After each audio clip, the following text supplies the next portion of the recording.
think we will start with your work in the middle, because this is actually how the title came about. So you know how this is. It's really difficult to find titles for books, for essays, for artworks, for everything.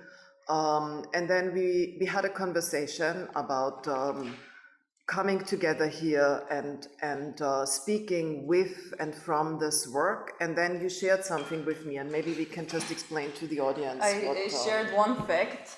The ones that were present. Don't come too close, but you can come closer. The ones that were present at the opening kind of might remember that there was some substance inside of this constructed pool object, and this was actually one of the cleaning agents used in professional cleaning, also in Vienna. It has been produced by an Austrian company, and I myself was using it while I was doing this job. And so you have one photo of a reminiscence of how it kind of looked like in the pool, and because we poured it without any water additionally, just concentrated 1.5 gallons of it. It ate this Fugenmasse in 3 days and went completely into the space and just filled the room. So there was an interesting action of cleaning the leftovers of the work, all this kind of small incident. But actually this incident I found a very interesting point to start with, because it really shows, maybe even much better than this kind of don't touch this neon pink liquid. It shows what this cleaning agent does. Not only, in this case, it's clear that it does something to the fleecy mass, but actually it does something to human hands as well that we cannot see, because this could develop in 3 days, but having in mind years and years of work, we can assume what happens, but not so gradually, let's say, what happens gradually to the people who actually come in contact with these substances during their work. So the cleaning agent was taken as a title. Yes, because of course, as I said already, the cleaning agent was inside, and the cleaning agent somehow ate out the object that was holding it, or supposed to contain it. I think you really need to take a look at what's going on in there, because it's very much broken. It's very broken. So the cleaning, the power, the toxicity and the power of the cleaning agent actually broke the material. And I think this is what we started talking about. So the ways in which so all of us have experienced cleaning our homes, the environments where we live, and I have to admit, I don't know enough about what's in the cleaning agents that I use. So of course one tries to buy this or that. You all make your informed choices, but I have to admit, as a cultural studies person, I'm underinformed about what is actually inside the cleaning agent. And I think this is in a way what had us thinking about the way in which these cleaning agents not only enter through the skin of those who touch the cleaning agent, even if they protect their hands with another complex material, which is very often rubber gloves, but also that the cleaning agent very much becomes part of the soil, enters the earth, the water.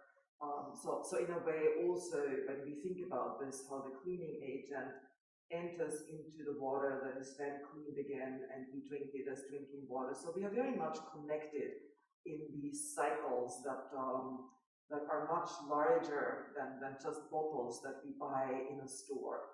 And I think this is what we started to talk about and wanted to use as a beginning for a conversation here, how what we might think is something, sorry, I'm almost done. So something that is actually very close to our homes, to our bodies, and may seem small in scale, has something to do with what we call planetary, and maybe we come back to that later, so we don't have to dwell on that right now. It's a very interesting connection because it was never kind of known how you actually not only store, but how do you, after using this, it just says wash it off with water. But where does it go? Even professional cleaning stuff is not kind of trained how to dispose of this material, because it just says wash it off with water. There is one paper here that some of you might have noticed. It is here. It is kind of hidden, but not really hidden. This is the substance and what to do in case you really get in contact with it. We were talking about what is actually inside it. There is sulfamic acid, which is in some sense very similar to the acid which was used for digesting. So it's so strong, it has its pH value 1. And here there is some small kind of warning, but also kind of input how to deal if you come in contact with it. And what is kind of when I was writing the concept of the work, or when I was trying to explain what this substance is and what it does, I always kind of used to come from my own, let's say, working experience, because first of all, the people who go to who do this job, they're not trained to how to deal with these substances. And there should be some, as said, rubber gloves, and especially in this case with this cleaning agent, you should also have mask, and you should have eye protection, because actually you are not allowed to spray. It is most dangerous in the form of the aerosol, but still many work without any protection. So rubber gloves are a luxury most of the time here, which shouldn't be like this. And especially when such agents are used, it's people use them without actually knowing what they are having in their hands. So they inhale it, they spray it, because the companies usually like to let's say save as much of the cleaning agent as possible. That's why they say, oh, you have to spray it. But actually, by spraying it, that's the most dangerous way to kind of work with it. But I mean, once again, we could invite you to have a look what it does to this structure, which kind of has calcium inside, like this masse, and how it just dissolves this material. Maybe just so maybe we can just let the audience, or not all of them, know why you know so intimately about these cleaning agents, because you were just mentioning companies and what they tell you to do, and I think it would be maybe good to explain what kind of companies you were referring to, and also where your knowledge and expertise as a cleaning agent, so we are not talking about the liquid now, but you as a cleaning agent actually comes from, because this is also how we met originally a couple of years ago. We met while I was studying at the academy, several first years of my studies, while I was as a third country national working as a cleaning lady, and in different companies. And so I was there on training, in one of them where I was also, for example, learning about, basically learning in terms of, you just have to read a black and white copy of some things that you probably, most of people haven't read because it's in German. After this, so I kind of gathered my experience and my so-called expertise on doing this while I was kind of really included in this process, as many of my colleagues also on different levels were and still are. So it's not only a job of underqualified staff, It's also a job that you, as a academic coming from a third country, meets here in the Austrian society. So I kind of was so struck by this change in my, let's say, context that I had to kind of thematize this. So there was this role of kind of on one side like this invisible labor. But okay, paid, but like also very much underpaid. And on the other hand, I was also studying at the most elitist institutions in Austria, which was the Art Academy, and how to work together with these two different roles was for me a challenge. That's why I kind of started working with these topics, and this is how I came into discussion with Elke, who also knows my early work that also had something to do with these topics as well. Because when we met, you actually explained the color-coded system. So maybe you can share that with the others here, because that then went into your thinking. We have this interactive TV. Now, look, now it looks like it's real. And that I don't know how it actually works, but I will try to show you. The first one. The first one is loading. You can just touch the pen and it will show. Yeah, so this is Anishka kind of said you should prepare the photos because we might need them.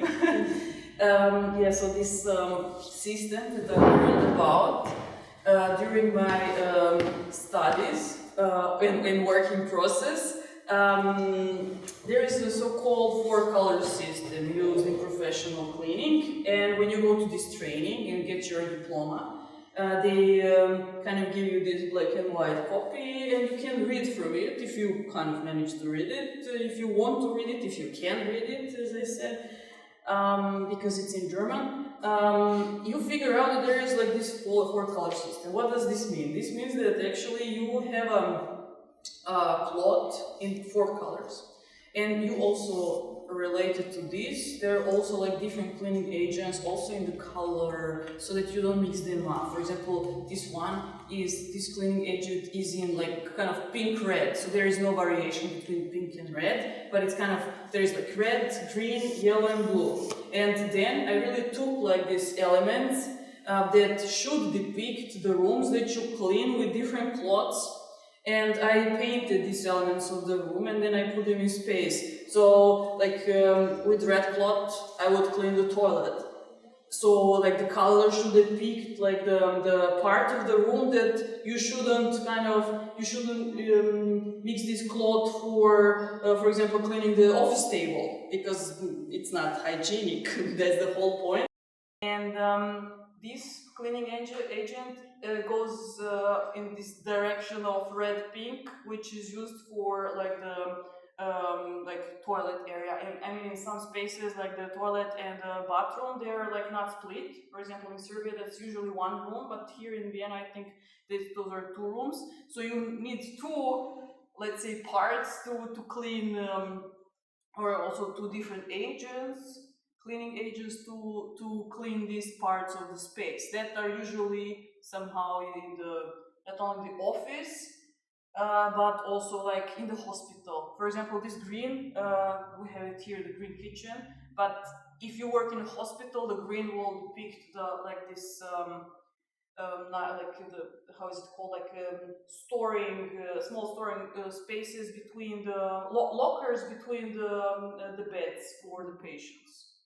Is the green color, but others, so blue is always the office area, red is always the toilet and the tiles, and yellow is always for the bathroom. So that's standard. And I always had when I was kind of explaining this, people always used to tell me, oh yes, I saw in them there is some kind of different colors, I didn't know what they were for. So this system is kind of also applied in ordinary life, but not so strict as in professional cleaning.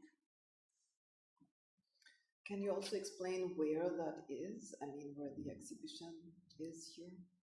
they're like in different spaces, but I guess that this one is most interesting. Um, those ones, because it's really hard. It was hard for me to present them in one single space. I kind of had to do like different parts or different colors in different spaces. But what I think that Elke would like me to talk about is that like this green part was presented as part of this I Know I Care group, which came about 2019 as part of the Wien Woche Festival. It was an open working group for anyone who wanted to apply, and in the end there was like around 20 people who made together, who meet together, talk together, discussed with guests, and the final presentation was conceptualized around Waschhalle, or so-called like Wasch Salon is the general term. That's a term of like usually I guess that everyone knows like Wasch Salon as the like this museum at Karl Marxhof. But like Wasch Salon is a place where in 100 years ago, in the times of Red Vienna, where the women were, it was a meeting place for women to clean, like to wash clothes together somehow. It was interestingly, like you would get out of the house just to like meet others in work somehow. Today they also have some versions of this. I mean, this specifically was the Waschhalle in the 10th district that we could use for this exhibition, the real one. So when you enter, you would feel like the smell of the soap. It was very interesting. But anyway, yeah. So those were the places where women would meet and work together. But today it works a bit differently. Now you cannot even have access to this. It's managed by Wiener Wohnen, for example, as part of these like social housing rooms that no one like. And when people kind of started having like bathrooms and like washing machines at their home, when they could actually afford this, they kind of stopped using these places. But some people still use it, and it's so interesting because it's mostly single men, like these common washing spaces. Like those are some things that are very interesting to discuss and think about at some point. Who actually uses these common washing rooms that you can only access with a specific card, and so you cannot. But like my view on the whole story is like single men like actually are using this today, which was a big shift somehow.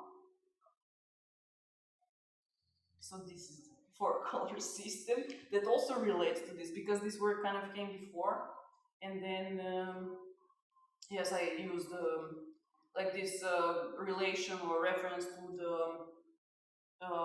so the red part of the of the space here, and like use this specific cleaning agent called Betizid Rosso. It's like, yeah, it's, I mean, it doesn't relate to this, but there's an interesting fact about this, that which I know from my own experience, that like when you wear gloves, protective gloves, and you work with this, like you can get allergy, like completely, like, so when you work with it, I always used to have like, you know, till the gloves, like normal skin, but then it starts kind of expanding, so it's like really reacting to your skin, which is like, yeah. You see a proof here, not on the skin, luckily, but you kind of could still imagine. I mean, what I find really interesting about your work is the way in which the material tells the story, but also it only tells the story if you share it. So I think this is for me always the kind of in a way challenge. How does one? So when we look at this, I mean, of course, we see a basin and we see that the tiles are broken, and all of us can have our own associations and ways of thinking about that, or trying to feel what it might mean. I'm not saying that the work doesn't work. I mean, I think it works very well on its own. But then there is this other layer, and I think as a person who writes about art and architecture, I always find it a very challenging and also, let's say, troubling question to actually open up the material stories. I mean, how the form and the material, which are the basic components for a lot of art making processes, begin to tell stories about larger environmental and, in your case, about larger environmental and labor conditions. But I can only figure them out if I talk to the people who are the makers. And so I'm not really sure where I'm going with this, but I just wanted to share that I feel for contemporary art writing or from contemporary architecture writing, it is really crucial to us people who study this and who are speaking about this or thinking about this, teaching this, to be in conversation with those who make and to understand the work together. I mean, to also understand how the work can, so that's maybe a personal interest, so that's maybe not a general interest, but how the work that we think with and think about can become part of larger conversations. So in this case, how can the work enter into conversations about, let's say, environmental activism, but also organizing labor conditions. And this is the part where I feel that in a way I would wonder how contemporary feminist art making is or is not connected to movements that are happening at this moment in time, and what these kinds of connections might look like. I mean, I think one example that you mentioned was actually the example of the Wien Woche, because it connected a number of people who were invited to think, as far as I know, about their conditions and their knowledges in plural of how they do care. I mean, like physical labor of caretaking, but also what the conditions of this work are, paid, unpaid, family, sharing it with others. So in a way, you opened a space for people to reflect, but also to arrive maybe at a point to organize daily life differently. So moving from reflection to action, if you will, I mean, back and forth, on a scale that was, as far as I know, small, but what I find really admirable is that it was long-term. So it was meetings over time, building something that enabled these exchanges. But in a way, the larger conversation, so starting from the cleaning agent, to actually raise awareness just for the toxicity of this one cleaning agent that the work actually does beautifully, strongly, powerfully, but how will it speak to more people than us who are sitting here? I think this is one of the things that I'm grappling with or thinking about, or not that I think the answer can only be collective. It's not for any one person to give an answer to that, but maybe we can also shift the conversation to like more voices than just the two of us, and just bring in other ideas, not necessarily answers to what I was just raising as a question, but you're also invited to respond to that if you would like to, but maybe you have other questions to Jelena or to me or to each other, because I think a lot of you I don't know all of you, but I know some of you, and I know that you're working with questions and with themes that are touching upon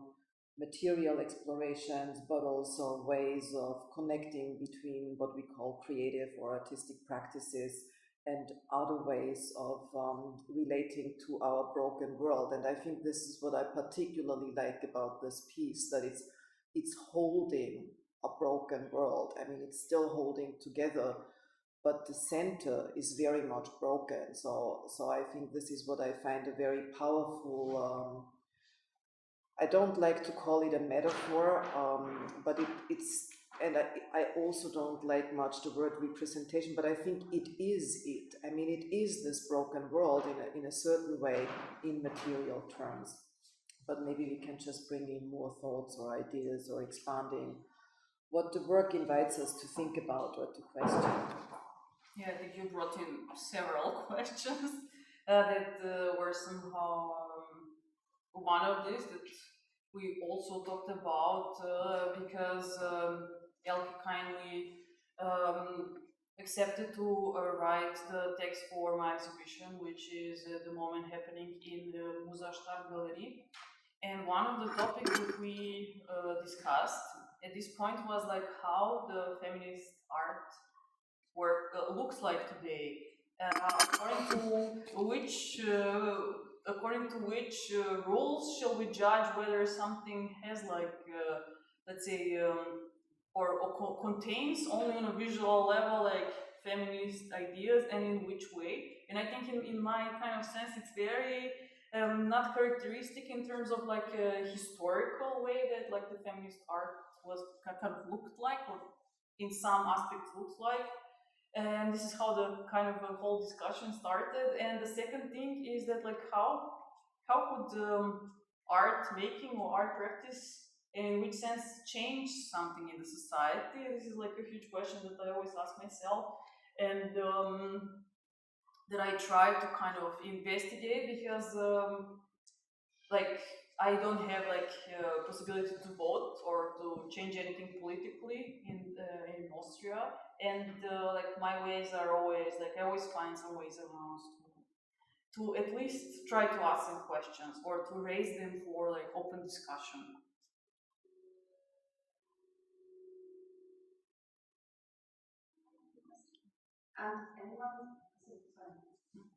Did anyone recognize the color system from your exhibitions? Did some people say like, I can tell you an example, like when I presented first the red part, like the toilet part in the exhibition balkanization that was made together with Žarko Aleksić. People thought like red toilet, it has to be the critique of like communism.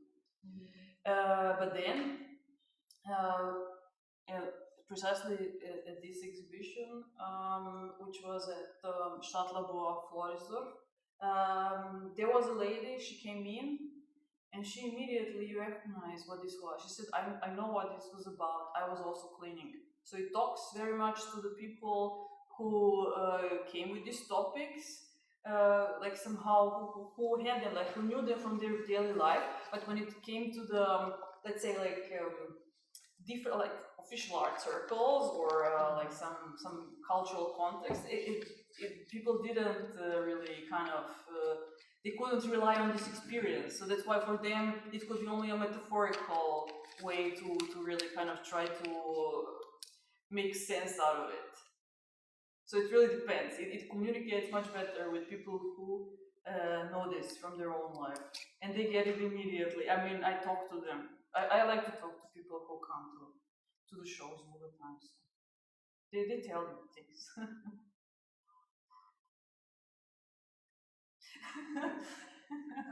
As far as I know, this is your second iteration of this piece.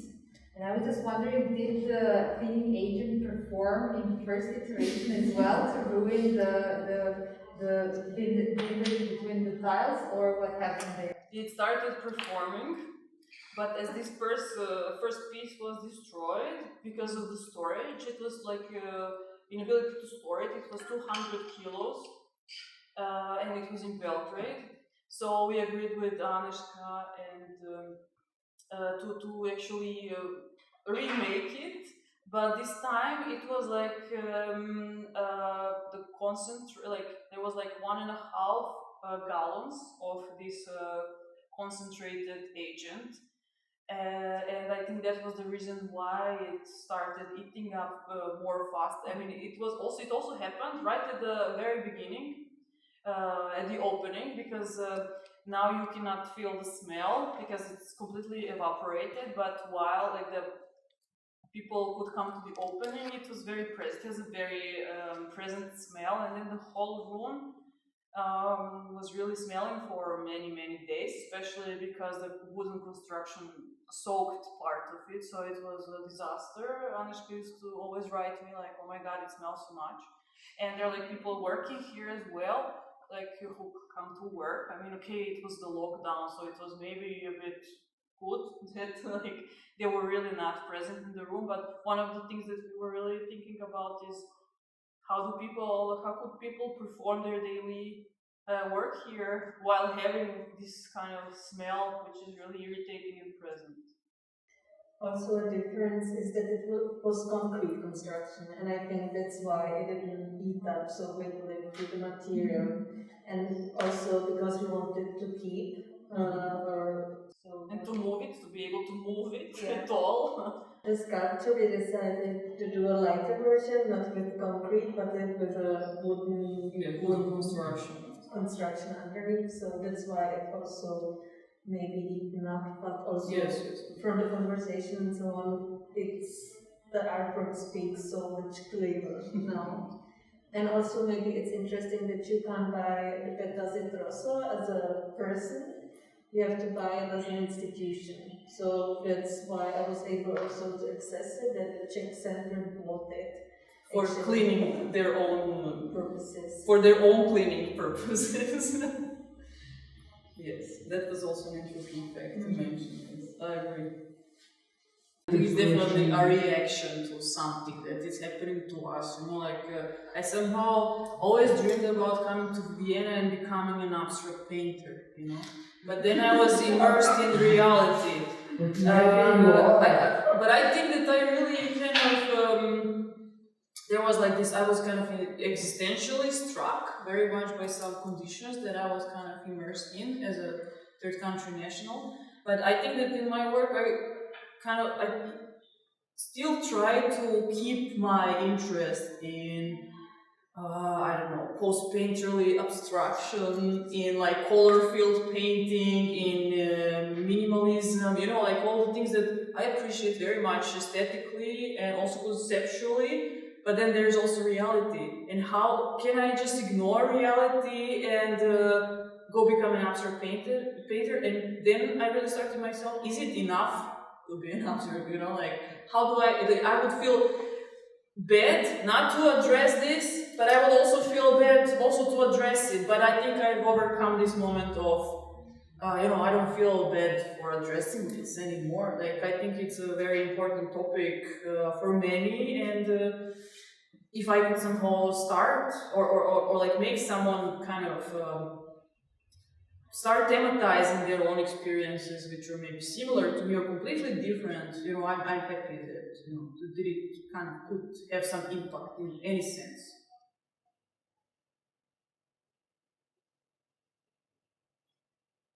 Yeah, I think that it would be a follow-up what somehow Professor Krasny already said. I'm interested to hear from you. To whom do you try to speak when you, or to present this works? Because is it a kind of a self-reflection, as you said, a mirror, or you want to do the intervention in the world? And I'm noticing in the art world and in academia a lot of exhibitions and books that are thematizing exactly care and all those things that you're pointing out. But in the same time, when I'm speaking with my friends who are cleaning babies, they are saying that their working conditions are even worse than they were like several years ago, because now they're outsourced, they're working for the super cool institution, but still they don't have a, for example, I don't know, urlaub or something like that. So do you want to interfere with the reality, or you just want to reflect the broken reality? That's my question. I would like to interfere as much as I can. I'm aware that, of course, it could be much more. Yeah, I think that like somehow I'm also an artist. Like I'm not a social worker, or I don't work in the like Artothek. Like I'm not a lawyer. I'm not like I really don't have skills to do something better than this in a sense.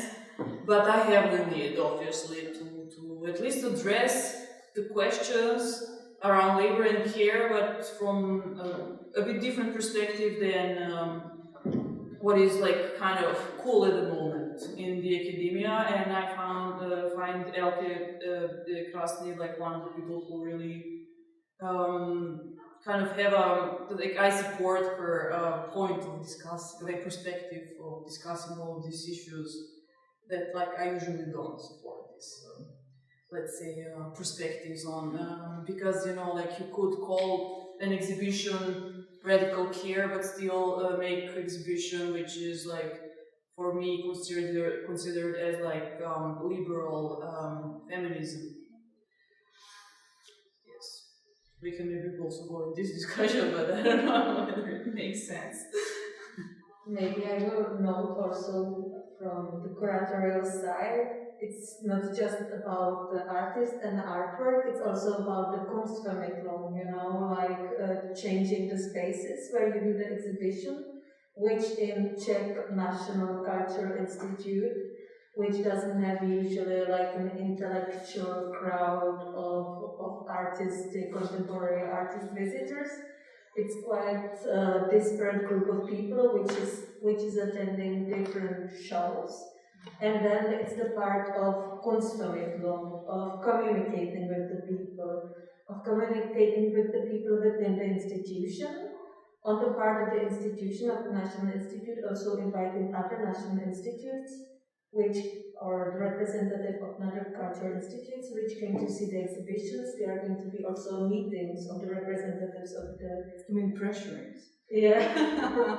So you also communicate and with the people that are coming, but also with the cleaning staff that actually came during the exhibition. And the girls that are also working here were trained to be able to speak about each of the artworks.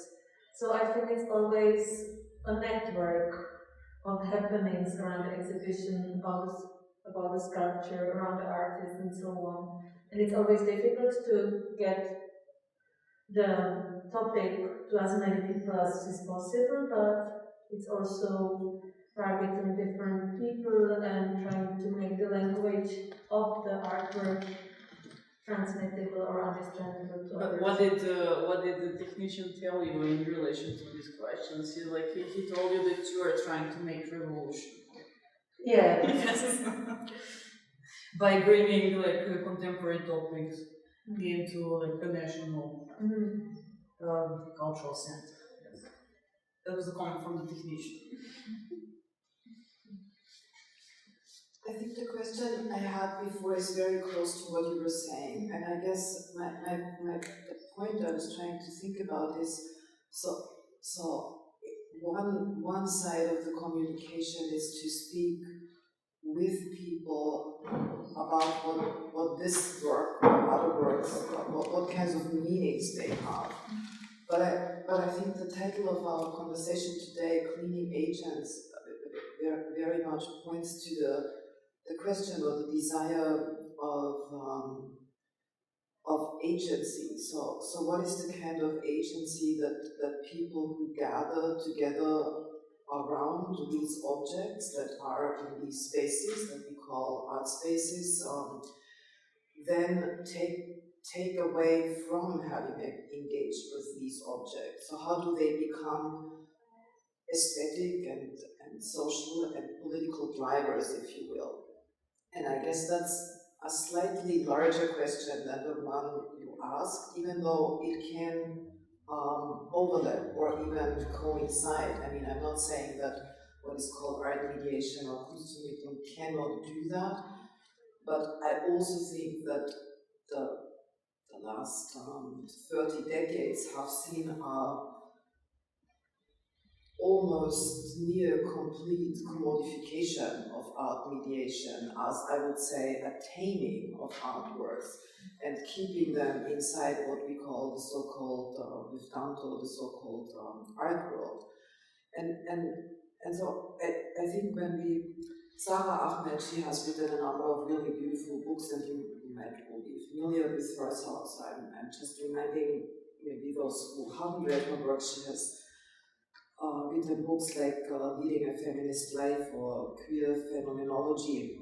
She describes how, in this book, Queer Phenomenology, how objects have the power to gather. I mean, so in a way, going back to this description in Hannah Arendt, when there is a table and people are held together by the table, and when you take the table away, the people are no longer connected. They are just isolated. And so here, when we find ourselves surrounding this whatever pool-like object, the object also holds us together in a certain way. And it's not that we wouldn't be connected any longer, it's not quite the same as a table is, but I think what an artwork does more than a table, because the table has just the functional, let's say, purpose of not maybe holding us together, but offering a surface where we can put something to then eat, blah, blah, blah. But so here, what holds us together is actually the meaning production that we can do collectively and not just as individuals, or not just one art mediator explains to us what the meaning is. And I think this is, if we take that seriously, or if there is a possibility of how life, I mean, just dreaming out loud, how life in society is being organized, that there is more time for having these moments of being together and thinking with these objects, I think is a big step in all kinds of directions. I mean, it can work politically, but it also can just bring joy. I mean, it's not necessarily always directly related to something that we would call a political struggle. I wouldn't, in any way want to reduce it to this. But what I do find interesting vis-a-vis this specific object is the very toxicity of this agent. So how could this become, let's say, an object that is being used in order to warn people? No, I mean, I don't want my skin to look like this. I mean, honestly, it's so if I look at these tiles and what they look like after 3 days, and if you think then what this does to your own body or to the surface of the planet, then I think it becomes more powerful in being related to something differently. So how could we, so maybe naively the question, but I'm still asking this, how could we use an object like this to prevent cleaning companies from actually buying these cleaning agents and actually pressurizing them into buying other cleaning agents that are less toxic? And I'm pretty sure there are less toxic agents. I mean, one has to be able to find something that doesn't ruin the tiles after 3 days. And so I think this is something where I would see that the work can actually have the unfolding of an agency that goes beyond the containment in an art space. But I also think it takes a lot of people we might want to call mediators. I mean, it takes more than one person to do this kind of labor. So the artwork cannot do it alone, the artist cannot do it alone. I think it takes a lot of hours and intensity and also wanting to do that kind of work. And this is something that can maybe be thought about here in this space, how you also as curators would see possibilities to do precisely that, or to think about art mediation in these categories in the future. But maybe other people also want to add something to that. Yeah. There's 2 people at the same time, so. I just wanted to ask, as I understood the artwork happens decided by itself how it would be. So it was not your first intention so you saw it later that this happened. So the first intention was to fill this pink. And it was filled for the first 3 days. So you were. So this was your how you dreamt about how you. I was more concentrated on the smell, that you can really. There was like this moment where you could feel this toxicity still in space because of the smell, but now you can actually see it in a sense. So it changed its form on its own. I mean, even one day we had to do the cleaning intervention, and because it's really when this agent ate the pool, it started like, it was completely in the whole space. So we had a cleaning. We had to clean around what it made itself. So yes, it wasn't planned, but then there was a decision to keep it like this. So instead of like the smell, so it was just the other sense of like seeing it, how it works. Yes, I just wanted to say that somehow it happened. It misbehaved. I mean, it's a cleaning agent. Yes, true. I think Karin wanted to say something. I'm not in a hurry yet. So, no, I'm still struck with this kind of like language that you created also with the image behind you right now. And because what it also does to the visitor, I mean, like it makes me actually aware that I'm obviously not a person with this particular cleaning experience, so that I could read that. So I also like wonder how it makes you being able or give you the agency to speak to like people with different cleaning experiences differently. I think that's very interesting because it also like I have to reflect myself, I have to position myself in a way.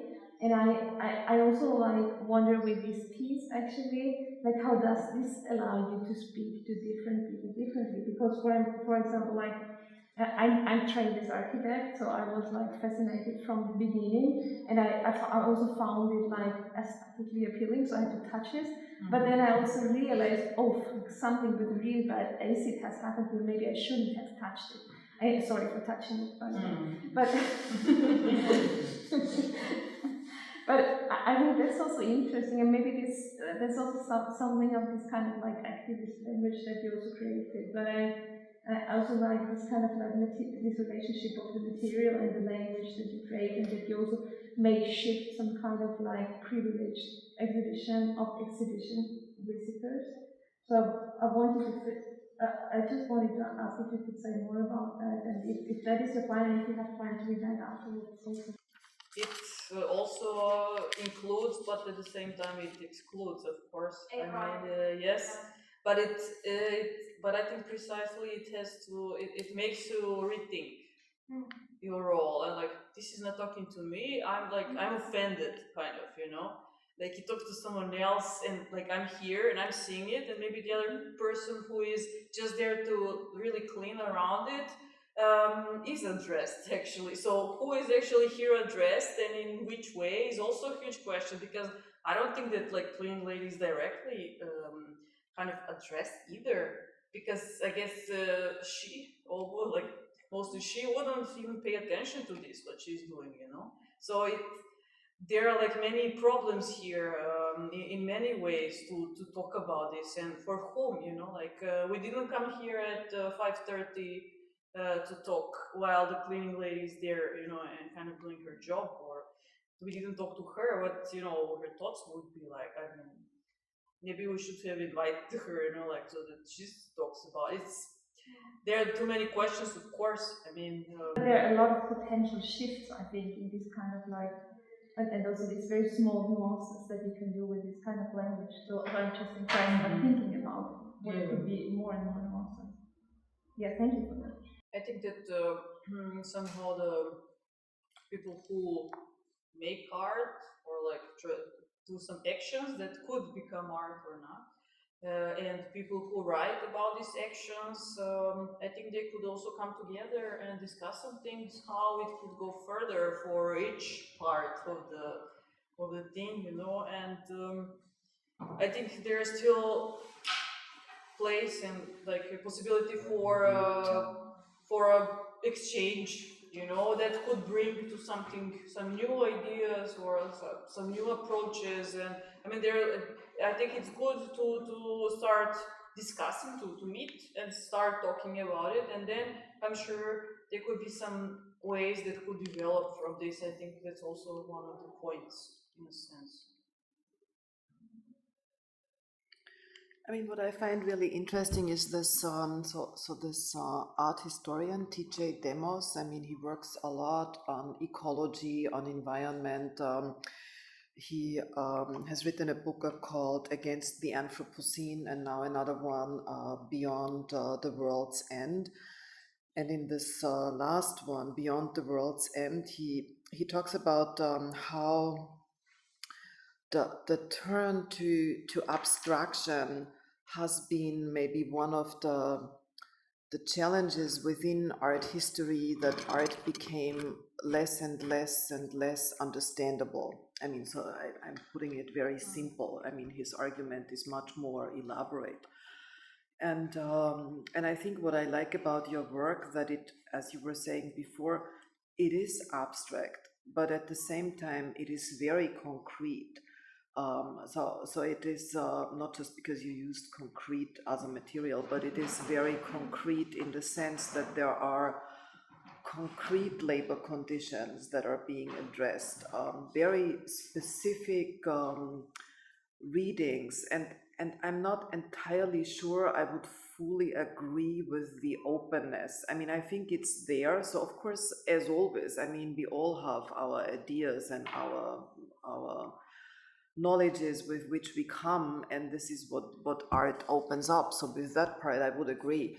But I would say there is also a very specific way in which these works are composed, and strategically composed, I would say. And that's what I tried to say before. This is something that with these kinds of works can, I think, only be understood in conversations with the work, with the makers, but also in learning more about the actual materials that are being used. So I guess what I'm trying to say is that as people who think about that, we need. So I don't know enough about these materials. I'm not an expert on materials or on materiality. And I think that's actually a very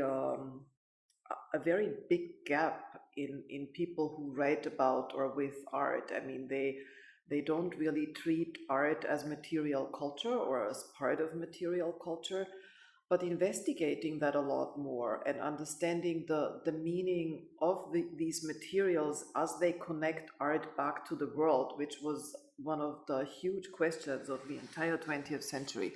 How does art relate to the world or to life? And in a way, understanding these relations and the relatedness or the interconnectedness through the materiality itself, I think this is something that I find most interesting at this moment in time, where we are now in this anthropogenic condition, where we have understood that as human beings, because of the Anthropocene, we have become a geological force unwillingly, maybe not even intentionally.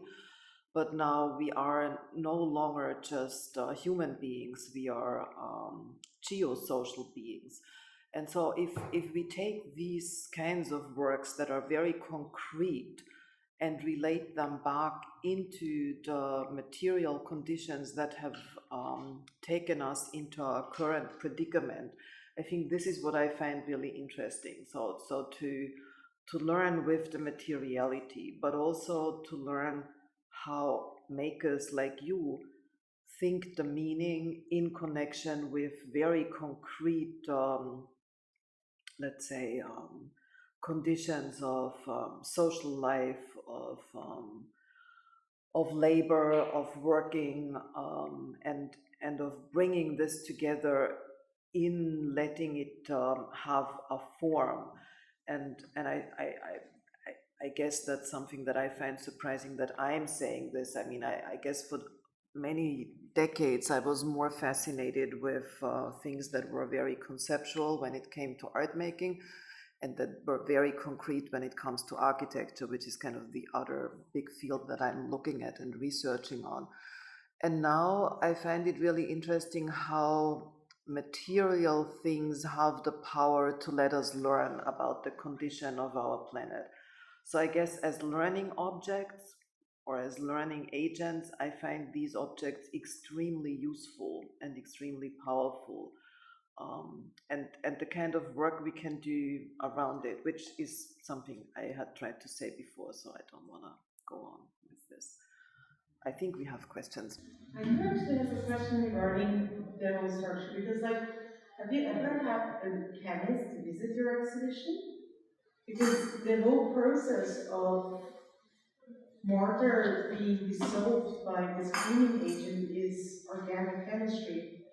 So wouldn't it be interesting to see what a chemist says of the whole thing with the art installation altogether?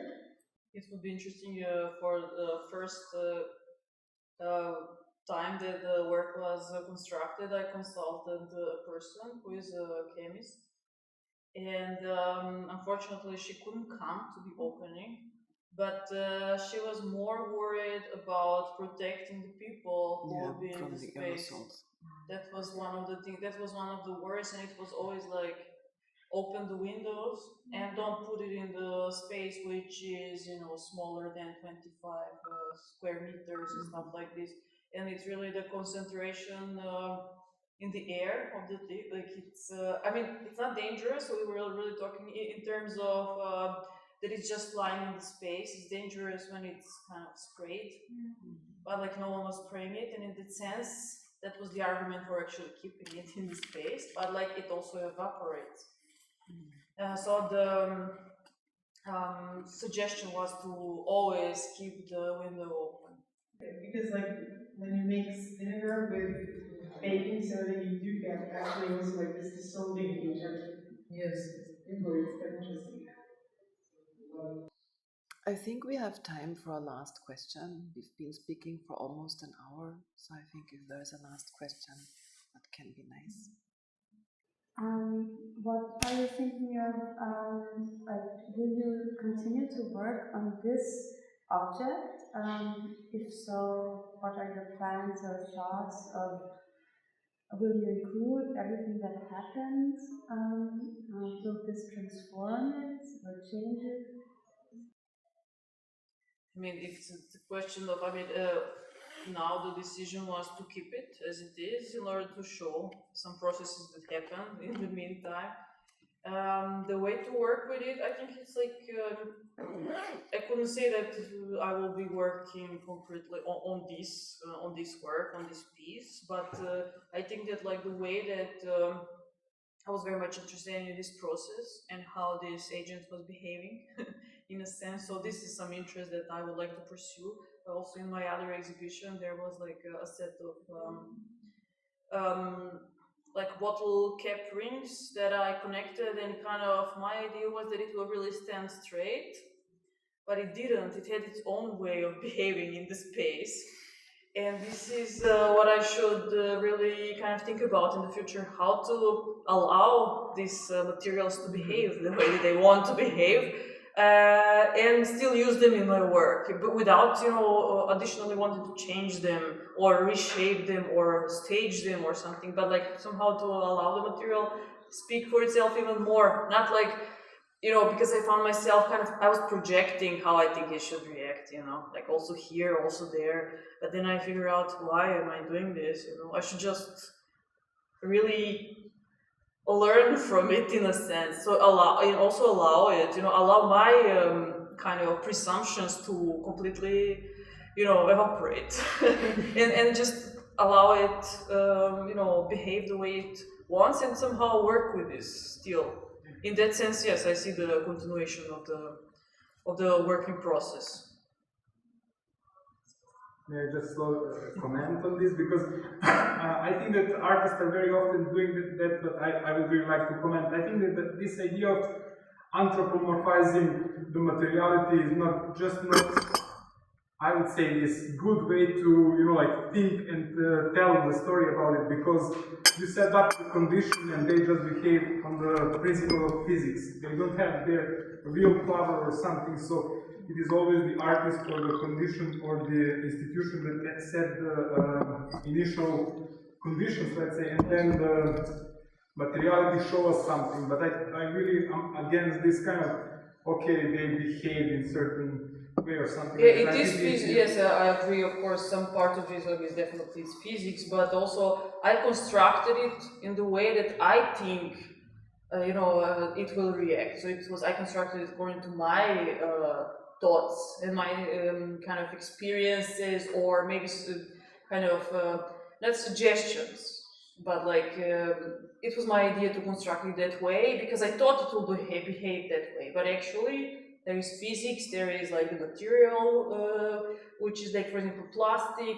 So it also means that I should, if I want to, for example, really shape it the way that I think that it should be shaped, I should investigate the material and know it even better, like even more. Like it's not that I was kind of explaining it a bit like symbolically or like plastically, so to say. I don't think that the material is alive then in that sense, of course. But yes, and I don't think that I think that I'm not doing any mystification here either, which is somehow I think demystification is a very huge part of my work, I would say. I will just quickly comment on what you said because I kept thinking about the material, the agency, and I was now reading a lot about forensic architecture, and it was maybe like moving agency is opening new forums, and actually in real life we have this materiality, this change that we can archive, which we can document, which we can present, which we can invite the chemists, and maybe create an agency by creating a new forum, maybe book, or maybe going to some cleaning agency or cleaning or institution that is dealing with this, and maybe that's just my thoughts on the part. Yeah, I mean, I think it's really interesting because what they are mostly researching at the moment is tear gas. I mean, this is what forensic architecture is following at the moment. So the production of tear gas, but also how the way in which I think this is what E.R. Weizmann now stresses, particularly how we have to study architecture in its gaseous form. So when it has been blown up after explosions, and it's still architecture, but what does it do to the lungs of people, and how can we? I mean, they work in a way differently, I would say, because they use the notion of the architectural model as a forensic method. So to build a model of something that is happening in the real world rather than using the model as something that will then be built, which is an architectural process. So that's what they have been doing for years. But what I really like when you said you make a link to them is, so the aerosols of this cleaning agent. I mean, what kind of toxic impact does it have, and what kind of modeling would we need in order to make this a very powerful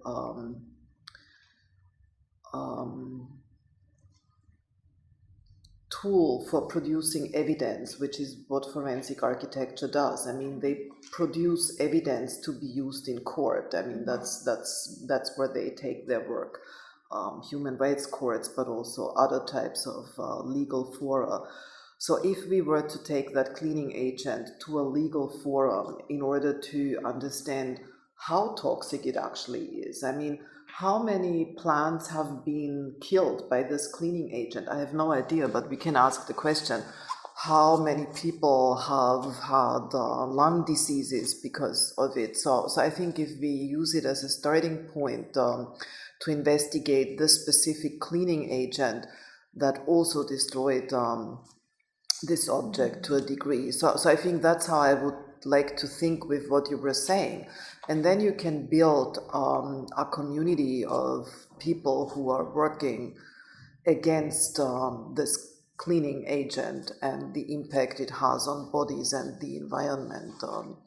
So I think it would be fantastic to do that, but it also, forensic architecture is not one person. I mean, it's a whole group of people, lots of students. I mean, there's a lot of, it's a collective body.